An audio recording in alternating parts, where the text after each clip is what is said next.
de Perú. Miguel Ángel, ¿qué tal? Buenos días o buenas tardes. Sea bienvenido a Vescable. Pedro, muy buenas tardes con todos ustedes. Muchas gracias por la invitación. Muchas gracias por responder a nuestro llamado, Miguel Ángel. Hablemos rapidito lo que está pasando en Cuba. ¿Cómo crees que se gesta esta reacción ciudadana de gritar al gobierno comunista cubano que ya no tienen temor? Patria o vida y no patria o muerte, que es justamente el tenor comunista.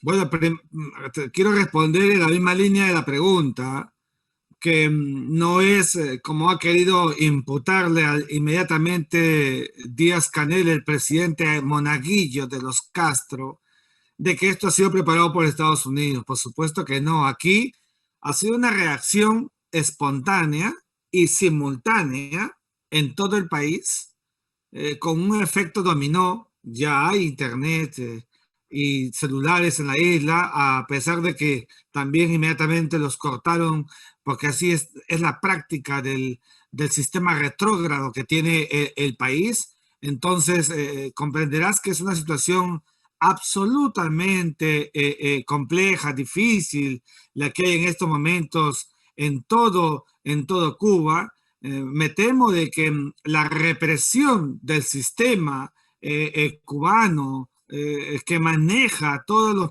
presupuestos del control político, militar, policíaco, es feroz. No es que la gente haya, digamos, bajado los decibeles de un acto contrario. No, aquí estamos hablando de una brutal, permíteme la palabra, represión, y que el mundo y América no pueden estar al margen de ello. Tenemos que pronunciarlos y Ya. direccionalizar la medida. Pero a ver, Miguel Ángel, quiero irme al otro lado de la vereda, la otra orilla, donde se menciona y se defiende a la posición cubana o la justificación de la represión que en estos momentos están ejerciendo y consideran que el culpable es Estados Unidos y no precisamente el gobierno cubano, aseverando de que la consecuencia de la escasez de alimentos, la falta de acceso a salud pública, que es lo que justamente también se viene protestando y reclamando en estos momentos en Cuba, es por culpa del bloqueo histórico, bloqueo económico, inhumano, ha calificado Pedro Castillo, nuestro posible electo presidente,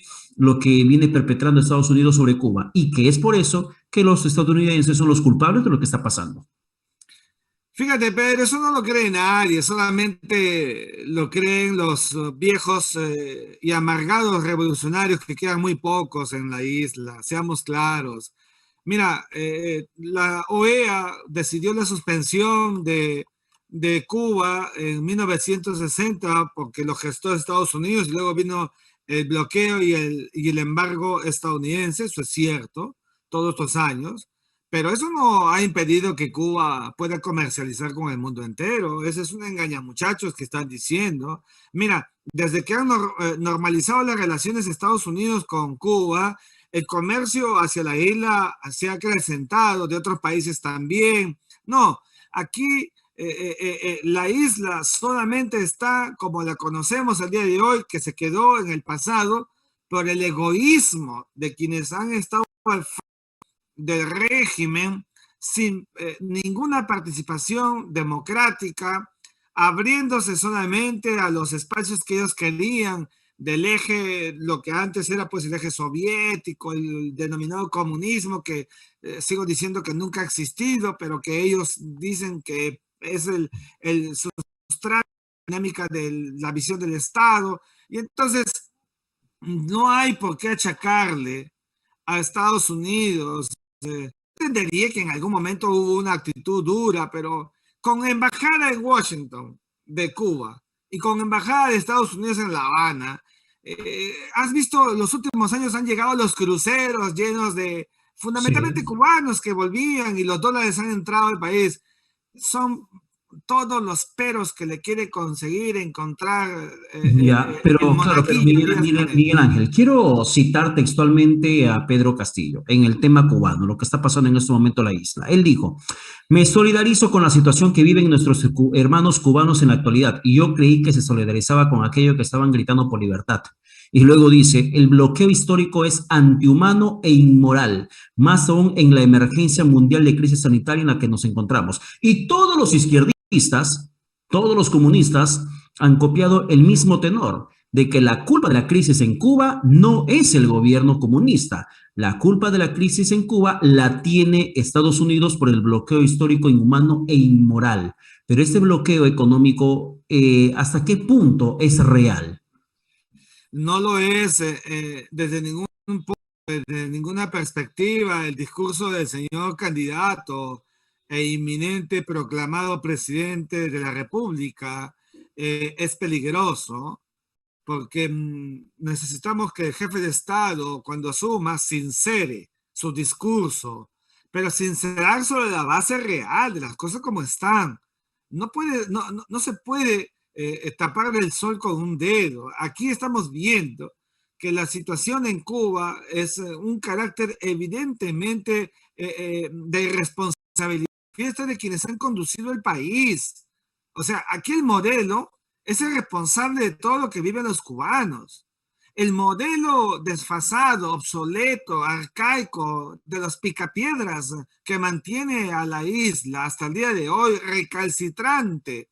En algún momento, yo creo que ha sido una lucha interna entre los Castro. Cuando Fidel ya estaba mal y Raúl Castro se dio cuenta que tiene que ir cambiando de a pocos, y entonces por eso fue que normalizaron las relaciones con Estados Unidos, porque necesitaban que Cuba se abra al mundo como lo pidió Juan Pablo II, que entre los dólares, que Cuba siendo un país que puede tener mucho nivel de mirada internacional en la interdependencia, pero no han querido. Y como no quieren, como prefieren el confort, la élite, la cúpula, mientras el pueblo se muere de hambre, comprenderás que cada vez que hay este tipo de manifestaciones que no son a cada momento en Cuba, la última vez fue el maleconazo que tanto hemos conversado, de 1994, sacan inmediatamente el libreto de Del Estados imperialismo. Unidos y la izquierda latinoamericana repite pues como parte de un libreto común. Eso se llama facilismo para Ya, venderle al ahora, mundo una realidad que no corresponde a la verdadera sintonía que padece el pueblo cubano. a ver, quiero tu opinión un poco más amplia en este sentido de las izquierdas a nivel global. ¿Por qué no podemos aspirar a tener una izquierda socialista como existe en estos momentos en Europa y no se puede encontrar en Latinoamérica? Tenemos a una Argentina que está sumiéndose económicamente. Tenemos a un Chile, a un país vecino del sur del continente, que acaba de dar un giro total en su forma de ver la política con elecciones a favor de izquierdas hasta radicales. Tenemos, por ejemplo, el caso de México con AMLO, tenemos además el caso de Venezuela, donde hay una dictadura bastante enquistada. ¿Por qué es que no una Nicaragua, también con Ortega, que es bastante sanguinaria en las represiones populares, pero por qué no podemos tener una izquierda responsable como sí existe en Europa? Fíjate, Pedro, la respuesta está al alcance de todos los peruanos y de América Latina. La izquierda en nuestro continente ha sido una izquierda y sigue siendo una izquierda extraordinariamente prejuiciosa. Una izquierda que solamente ha sido antiimperialista contra Estados Unidos, contra Washington, todo lo veían en tono negativo. Esa realidad de una izquierda, además que hay confort, pensando solamente en sus desarrollos, en sus grupos y olvidándose de las grandes mayorías, esa izquierda que ha sabido colocarse en los mejores espacios del aparato del Estado y del aparato internacional, pues esa izquierda le conviene ser la demagógica y entonces lanza estos epítetos contra Occidente, contra Estados Unidos y logran resultados. Y esa izquierda es la que no ha evolucionado, izquierda latinoamericana inmadura, con un abanderamiento de la lucha social realmente falso, porque no se ha materializado en una verdadera acción contra la pobreza que hay en nuestro continente. En cambio, la europea, con gente muy elevada, con capacidad para tener permeabilidad en las interacciones, en las comunicaciones, esa elevación política.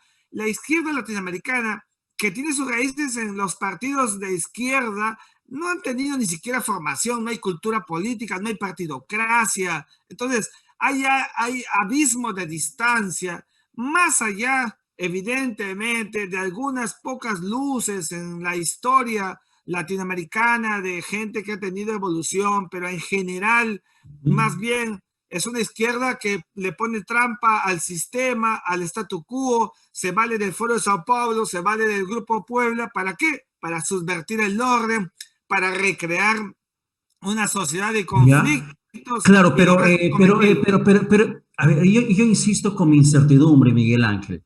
¿Tanto le cuesta a Latinoamérica tener una izquierda responsable? Porque siempre se puede ver un espejo de la izquierda que pretende alcanzar cada país, emular a la Rusia de Putin o a la China comunista. ¿Por qué no, por ejemplo, ver otros países socialistas como el caso de la propia Alemania, el caso de Noruega, el caso de otras regiones escandinavas, donde practican el socialismo, pero no existe esa política recalcitrante, hasta retrógradas, que aún intentan imponer en esta parte del mundo?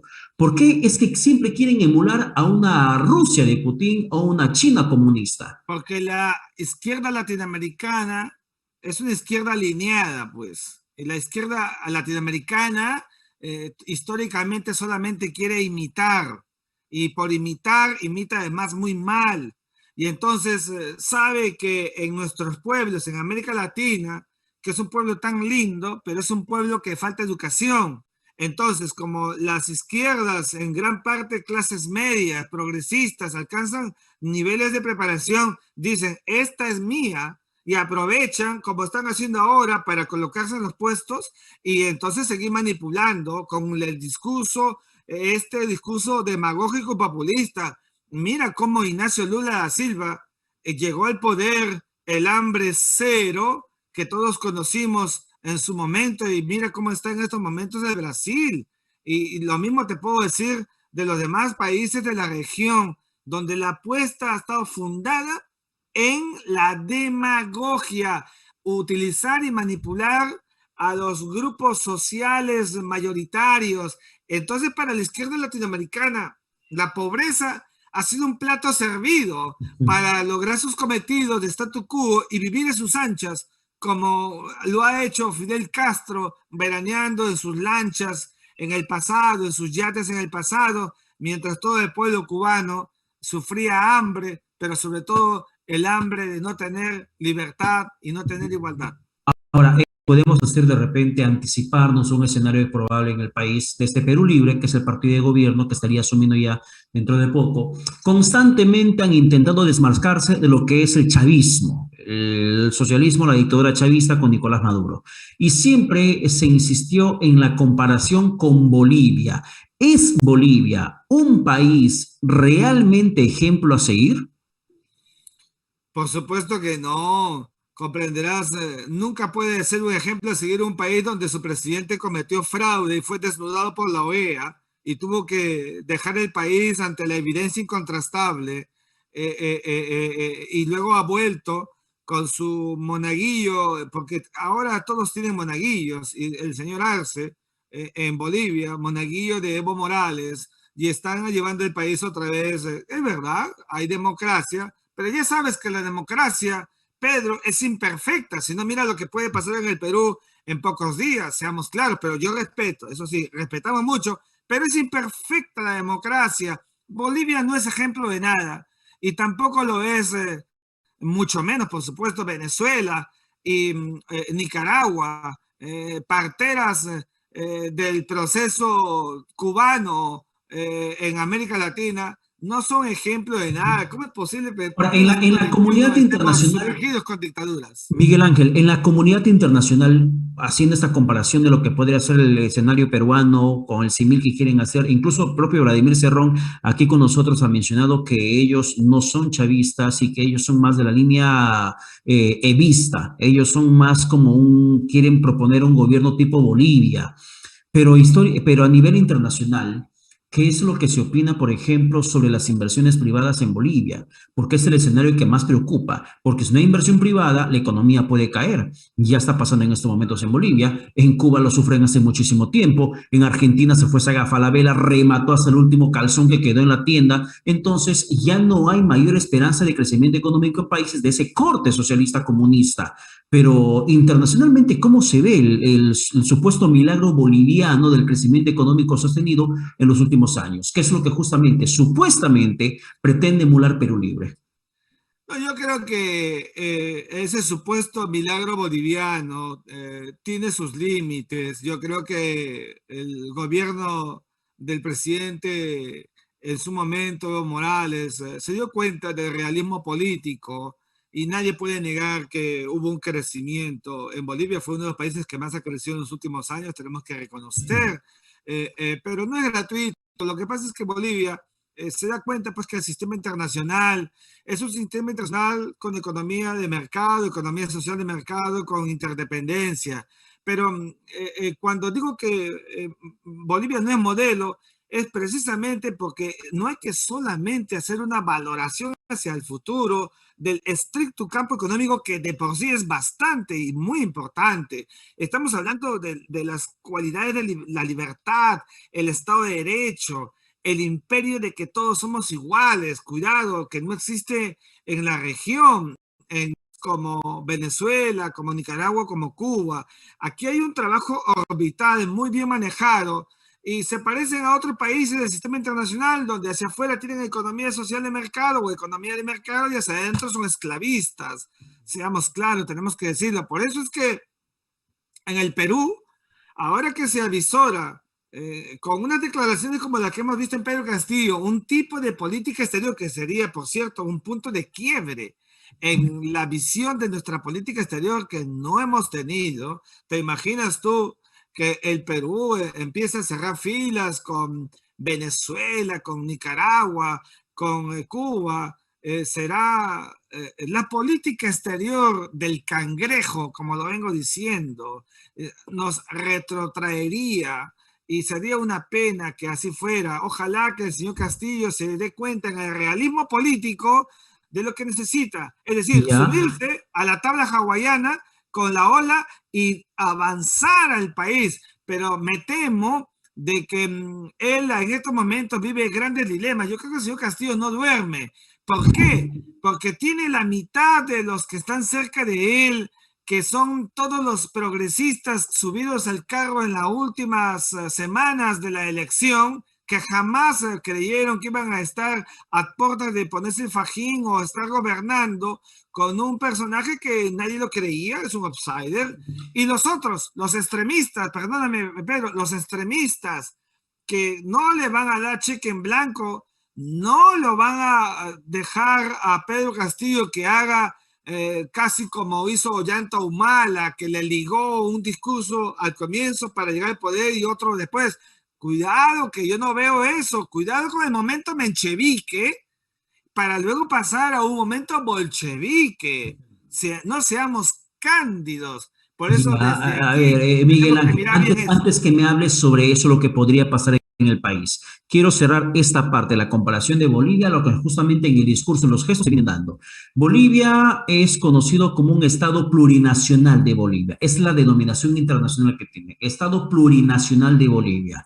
Y curiosamente, Vladimir Cerrón, al inicio de este mes de julio, también ha tuiteado, un poco estoy recordando en estos momentos en la web, que lo que se pretende es la instauración con la asunción al mando ya de Pedro Castillo, no de la instalación de una asamblea constituyente, sino de una asamblea plurinacional constituyente. En los términos que comienzan a utilizar, intentan acomodarse a este contexto boliviano o evista de Evo Morales.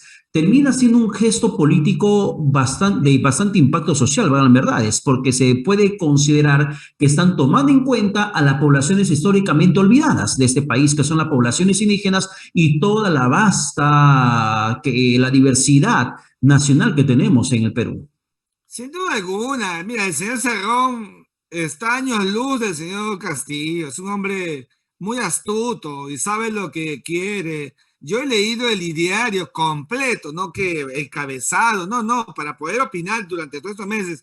He leído completo el ideario hecho de puño y letra por el señor Cerrón, estructuralmente bien trabajado, comprenderás que no comulgo nada, pero bien trabajado, con sus ideas que son absolutamente, como ya te lo dije, de los tiempos de la época de las carretas, pero ahí está. Y ese señor tiene muy claro lo que quiere, por eso es que yo veo una hipoteca muy grande del señor Castillo respecto de Cerrón en lo que vaya a ver hacia adelante, y hablar del Estado plurinacional peruano o la Asamblea Plurinacional es buscar un impacto mediático en aquellos sectores sociales que de una u otra manera no han sido atendidos y entonces dicen, aquí están los nuevos libertadores del bicentenario, ¿no? Los que van a ser, los que van a reivindicarnos. Entonces, así se vende la demagogia.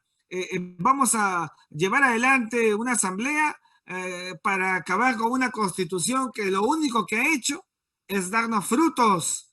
No se dan cuenta lo que le están haciendo al país. Pero Pedro Cuidado con Castillo eso. considera que la constitución que tenemos en estos momentos, la de Alberto Fujimori, termina siendo la madre de toda la crisis en el país. En el tema de corrupción, la culpa tiene la constitución. La desatención en tema de salud, la culpa la tiene la constitución. Los problemas en el tema de educación, la culpa la tiene la constitución. El tema del libre mercado o el libertinaje del mercado en estos momentos, la culpa la tiene la constitución. Y que la solución a todo esto es una nueva constitución con la Asamblea Plurinacional Constituyente.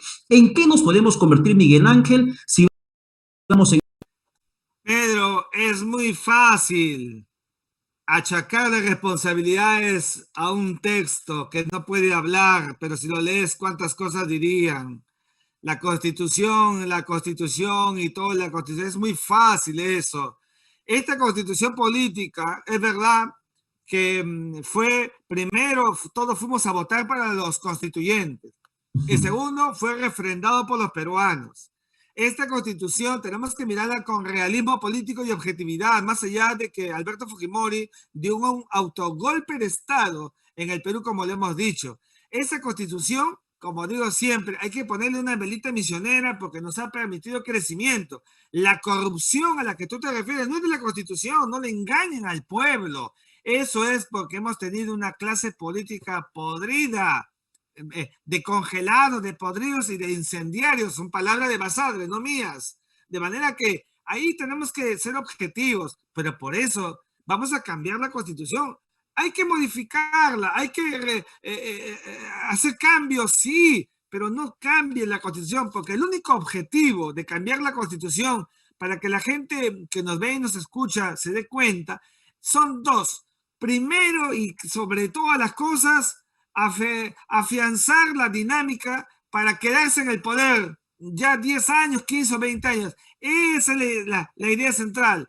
Y segundo, el modelo, cambiar el modelo económico. Ese es el objetivo de ellos, de quienes quieren realmente un libertinaje jurídico político que está haciendo sin que hayan llegado al poder, que vieras tú cómo las empresas, los inversionistas están allí en stand-by, no quieren apostar por el Perú mientras no se decidan las cosas. Mira qué tal dilema tiene el señor Castillo hacia adelante para un país que No, tiene mucho pero Miguel Ángel, perdona que discrepe en ese punto contigo, pero pareciera ser que Castillo no tiene ningún dilema, porque tiene las cosas recontraclaras. Nueva bueno. constitución. Lo ha dicho hace un par de semanas que lo primero que va a plantear el Congreso es la instalación de la Asamblea Constituyente. Lo ha dicho hace un par de días, ha reiterado el tema de la Asamblea Constituyente. Bueno, luego de la paradoja, de la parábola, la historia del pollo en la mochila del alumno, que todo el mundo hemos visto dentro de las redes sociales.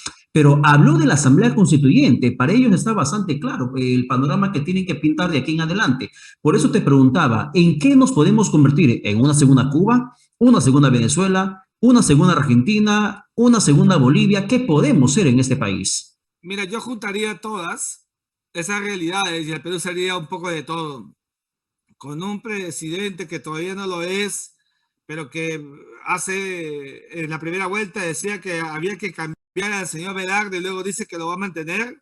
Eso se llama contradicción. Un señor que dice una cosa y luego otra, por eso te digo de las hipotecas que tiene. Es verdad que ellos, que el señor Castillo habla de la Asamblea Constituyente, pero ¿por qué la habla? Porque es la oferta que la izquierda radical está diciendo, no puede dejar de decir, pero él se tiene que dar cuenta que haciéndolo nos va a retrotraer. El Perú va a entrar en una etapa denominada la segunda prosperidad falaz. Me da pena decirlo. ¿Qué es eso? La primera fue cuando no supimos aprovechar las bondades del guano y del salitre en el siglo XIX, después de Castilla y José Rufino Echenique malgastó todo el dinero del Estado y produjo la primera bancarrota de la historia. La segunda, cuidado que nos puede venir ahora y volvamos a los años 80 o al pasado incierto. Por eso estoy muy preocupado, porque Ahora, están Miguel queriendo Ángel, solamente sus aprehensiones personales y no están mirando al país en su verdadera dimensión de necesidades, de objetivos. Miguel Ángel, me quedan 2 minutos, pero yo quiero pedir tu opinión sobre esa preocupación que tienes, date un poquito más de preocupación. ¿Cuál podría ser el conflicto o la crisis geopolítica que se desate con la revisión de contratos ley, con la renegociación de contratos o la recuperación de actividades económicas estratégicas como la minería, si es que las grandes empresas no quieren negociar?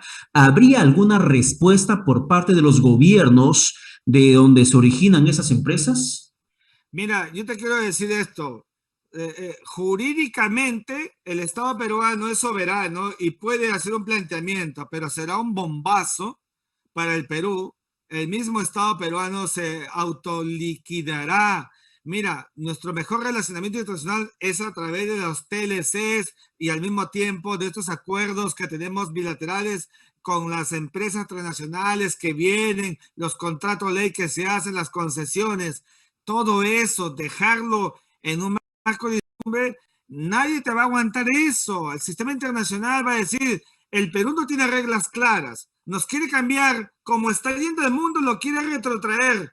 No jugamos con el Perú y nos vamos como cuando te acuerdas en los años 80, el Banco de Tokio se fue, el Banco de Londres se fueron todos y nos quedamos todos mirándonos las caras, comiendo migajas. Cuidado con eso, porque ahí sí habrá una responsabilidad política y punitiva, porque el capricho los está llevando a actuar malsanamente y no pensando en un país cuya economía crece hasta el día de hoy. En junio hemos crecido. Bueno, esa economía en crecimiento no se puede perder y eso va a depender mucho de la responsabilidad que le pongan quienes ahora vayan a gobernar la patria a partir del 28 de julio. Perfecto, Miguel Ángel Rodríguez Maquén. Muchas gracias por la comunicación alcanzada aquí en Vescalde. Gracias, buenas tardes. Siempre mucho gusto nos da conversar contigo. Que tengas buen domingo.